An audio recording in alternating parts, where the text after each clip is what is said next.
জগন্নাথ বিশ্ববিদ্যালয় যে নির্বাচন ছাত্র সংসদের, সেখানেও বিপিজিএস সহ 16টা পদে শিবির সমর্থিত প্রার্থীরা জয়ী হয়েছে। ফলাফলটা অস্বাভাবিক না, তবে বেশ হাড্ডাহাড্ডি লড়াই চলেছে লম্বা সময় ধরে।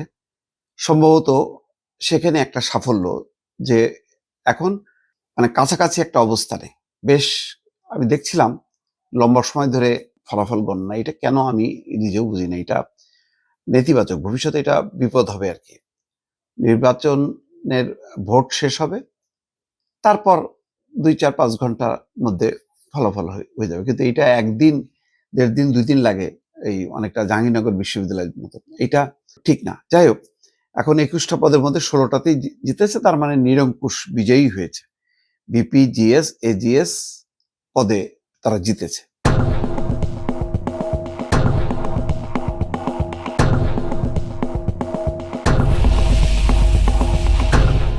এখানে ছাত্রদল এবং ছাত্র অধিকার পরিষদ সমর্থিত ঐক্যবদ্ধ নির্ভীক জোবিয়ান প্যানেল 5টি পদে জয়ী হয়েছে।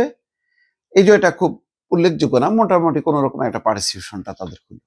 জাতীয় নির্বাচনের আগে এটারও কি কোনো প্রভাব আছে? প্রভাব আছে, তবে সামগ্রিক না। এখানে গতি প্রকৃতি এগুলি বোঝা আমি চেষ্টা করছি। তার মানে সাধারণ মানুষের যে চিন্তা ভাবনা, তার সাথে কিন্তু তরুণদের চিন্তা ভাবনার একটা দূরত্ব আমি খেয়াল করছি। কেন খেয়াল করছি? দেখেন, তরুণরা যে জনপ্রিয়, তারা এত বড় অভ্যুত্থান যারা ঘটালো, তারা কিন্তু নাই। সেই মুখগুলোর নেতৃত্বে এখন কোনো একটা কলেজে, একটা বিশ্ববিদ্যালয় জয় হয়নি। তার মানে মানুষ আর পরে সাপোর্ট দেয়নি, অথবা তরুণদের একটা অংশ বা বড় অংশ মনে করছে যে যারা অভ্যুত্থানের নেতৃত্ব দিয়েছে তারা আসলে মুখ্য না, আমরাই মুখ্য, তারা উপলক্ষ মাত্র। মানে আমরাই আসল মুখ্য, তারা হচ্ছে উপলক্ষ। এই কারণে দেখেন দলটাও দাঁড়াইতে পারেনি। তাহলে তরুণদের মধ্যে দুইটা বিভাজন। একটা অংশ হচ্ছে যে হয়তো তারা একটা লিবারাল পলিসি নিয়ে চেষ্টা করছে যে সামনে এগোবে, কিন্তু সেটা ব্যর্থ হয়েছে। বরং যারা একটু কট্টর অবস্থানে আছে তারা জয়ী হয়েছে, কারণ তারা সংগঠিত, তারা শৃঙ্খলিত। হয়তো অভ্যুত্থানের নেতারা এদেরই প্রতিনিধি, যার ফলে অভ্যুত্থান শেষ হয়েছে, তোমার কাজ হয়েছে, তুমি বাড়ি যাও, এখন আমি হচ্ছে সবকিছু দেখাশোনা করব। তো ট্রাম্পের মতন আর কি। এখন মানে ওই মাদুরো শেষ, এখন যারা আছে তারাদেরকে পরিচালনা করতেছে ট্রাম্প নেপথ্যে।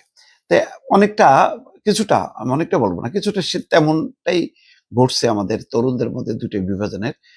তার মানে মূল বিভাজন, মূল যে অংশটা, সেই অংশটা কিন্তু থেকে গেছে, এবং তারা শিক্ষা প্রতিষ্ঠান সহ বিভিন্ন জায়গায় তারা যে গত 15 বছরে সংগঠিতভাবে কৌশলে তারা অবস্থান করছিল, তার ফলাফল তারা কিন্তু এখন পাচ্ছে। জাতীয় নির্বাচনের আগে আমি মনে করি না এটা একটা প্রভাব আছে, কিন্তু যথেষ্ট এগিয়ে যাওয়ার প্রভাব আছে। কিন্তু এটাই যে ধারা, কেউ যদি বলে এটার সাথে মিলাইতে চায়, এটা ভুল হবে।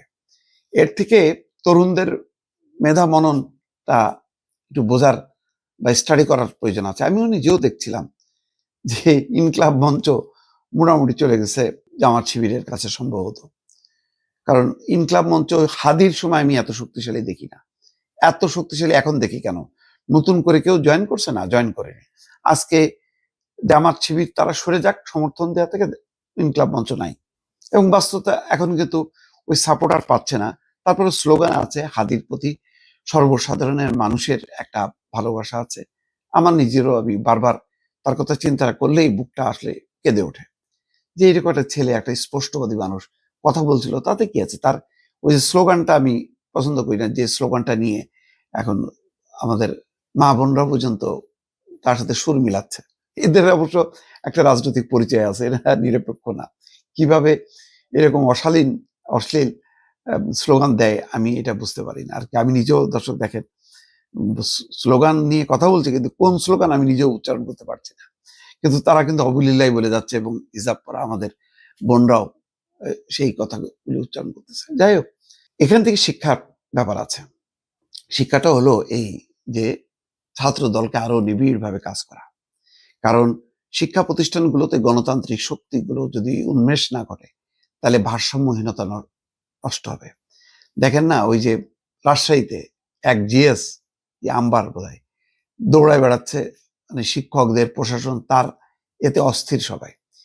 এইটা একটা ফ্যানাটিজম ডেভেলপ করবে।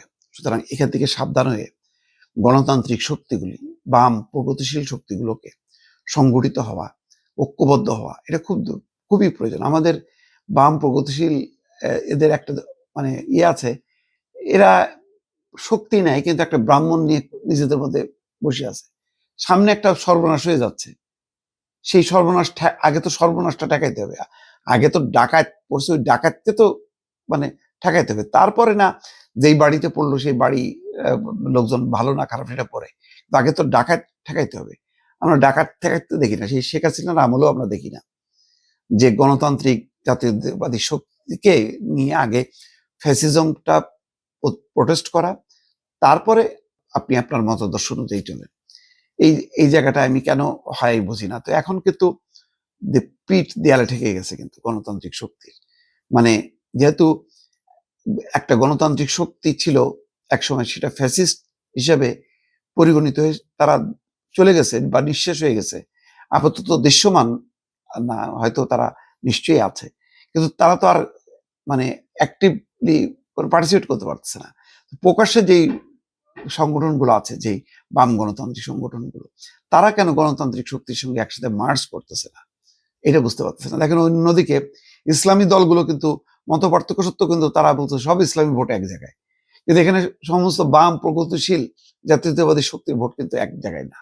এই আওয়াজটা কিন্তু দিতে পারছে না, এবং এই দুর্বলতার সুযোগ নিয়ে কিন্তু তত্ত্বর করে এগিয়ে আসছে ওই শক্তিগুলো। দর্শক ভালো থাকবেন, আল্লাহ হাফেজ।